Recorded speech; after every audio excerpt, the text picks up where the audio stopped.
everybody. How's everyone doing?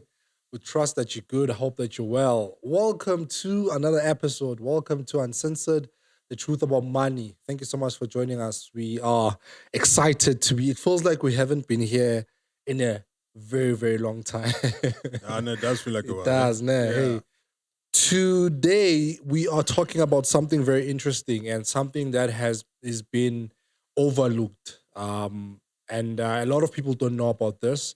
Obviously, like for obvious reasons, And I don't know if Pratamza we actually did cover this when we were talking about investments. Remember?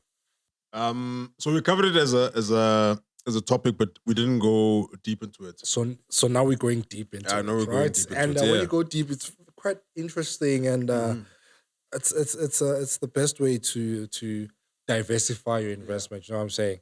So I'm your host, Kyajunior Masango, and I'm with our residential guest, the financial guru, Pratamza. How you doing? Good on yourself, brother. I'm good. Good to see you. I know. Good to have you on the show. It's nice to be here, as always. Oh yes. So let's get right into it. Yeah, man. Today we are talking about government bonds.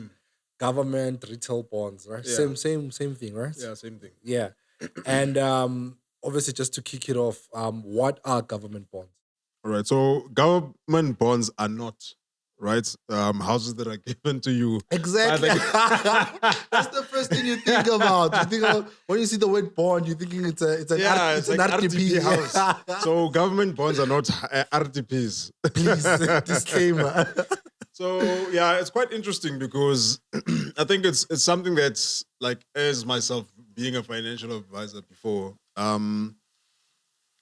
I didn't even look into this, but when you said no, we need to cover this topic here, I was like, okay, let me read more about it. Yeah.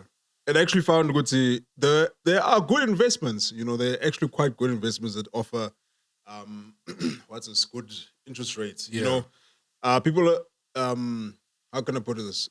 They think government bonds, they are risky, and because it's government, everything is going down, ESCOM and SAA, but let's not get into that. That's right. Yeah, but basically government bonds are, in layman's terms, the investments that are done through the National Treasury, right?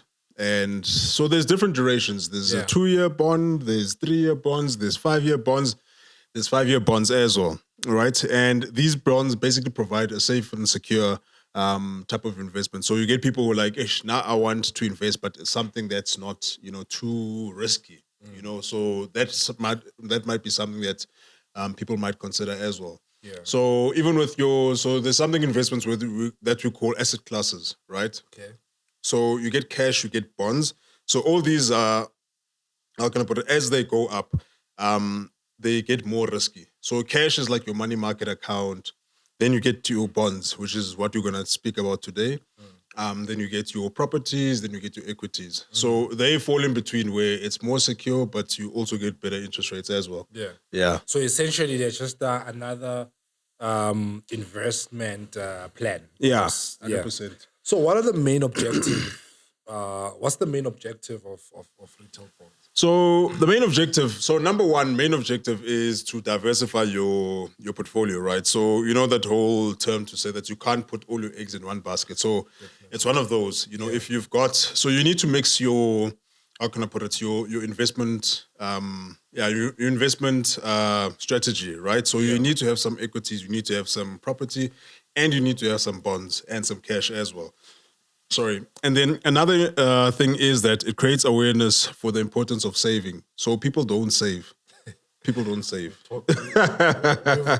People don't save, So it's something whereby the government's saying, guys, I think it's not well advertised. It's not out there a lot. But maybe government, needs to maybe give us 30 minutes, nyana, Yeah, they must. so we can advertise it for them. Yeah. And then another way is basically just to give you a different source of income. Okay. So the government bonds as well, not to get too much into what we're going to speak about later, Sure. is that they pay you the interest into your bank account. So you choose whether you want it monthly, whether you want it annually, or you want it biannually. Yeah. So at certain dates as well. Yeah. Without obviously getting too much, because we're still going to talk about it. Yeah. Is the interest good? Yeah, the interests are quite good. Yeah. So I was actually looking at it now, just before we, got into this this recording. So yeah, the interest rates are quite good. So they vary between like 2.5% to 10.5%. Sure. So I mean, getting 10.5% on a compound interest basis, it's quite good. Yeah, it is quite good. And then what are the 3 types of retail bonds? All right, so you get fixed rates, you get inflation rates, and you get RSA top-up bond rates. Okay. So with fixed rates, so you get 3 options. It's 2 years, 5 years. 2 years, 3 years, and 5 years. Okay. So with fixed rates, basically what it means is that they give you that certain rate, whether it's 3% or 8%. Like for example, now they say it's 8.75. So these change as time goes. Okay. So if I go into this fixed rate now for the 2 years, I'll be given that 8.75% for the 2 years, right? And then the inflation linked investments. So those go according to inflation. So when inflation goes up, they attach that the percentage, right? So for example, now it's at 3%. So they attach the 3% to inflation. As inflation goes up, your investments also go up as well, right? Then you get your RSA top-up bonds. So with these ones, it's more there's one option, and it's currently sitting at 9.25%. So they're quite good investments. I mean, looking at the rates that they're going at now, looking at also that it's quite, I wouldn't say risk-free. There's nothing that's risk-free, but more safe investment. It's quite good to get into. And is it the investment period? Is it up to 5 years? It's up to 10 years. Up to 10 years. Yeah, up to 10 years. All right. So how much do I need to start, for example? So it's government, so you need a lot of money. Of course. You need a lot of money. I'm not surprised. I'm not surprised. No, I'm kidding, man. So the retail bonds, you need just $1,000. Okay. So it's not really much that you need to get started. Yeah. You can do it as a once-off, or you can basically keep on buying more more savings or more retail bonds. So it can be a month. You can put that 1,000 rands monthly. Yeah, and keep on buying more. But if, let's say, for example, your term is, let's say, 5 years. Sure. So on, let's say, 3 days before your policy or your investment matures, so you can't buy before. Let's say you can't buy 30 days before your investment matures. So you can buy as much as you want, every single week. But before your investment matures, it has to be 30 days before. Yeah. Yeah. Are there any other fees or any additional charges that come with this? That's the nice thing about this, right? So there's no withdrawal charges unless you do it, let's say, early. Yeah. So with investments, there's something called what's the startup costs or admin fees and so forth. Sure. So with this there's no fees whatsoever. So that's what makes it even more attractive. Is that you take away all the fees that are associated with investments, and you choose this one where there is no fees whatsoever. Well, that's pretty interesting.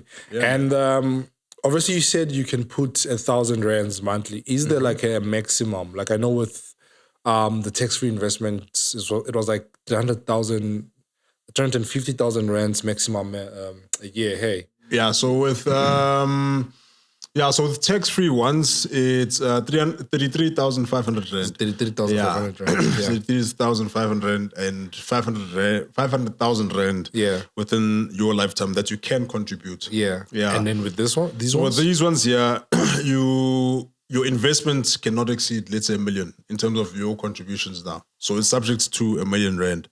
So after 1 million rand, then I think there's certain penalties that are applicable with that investment.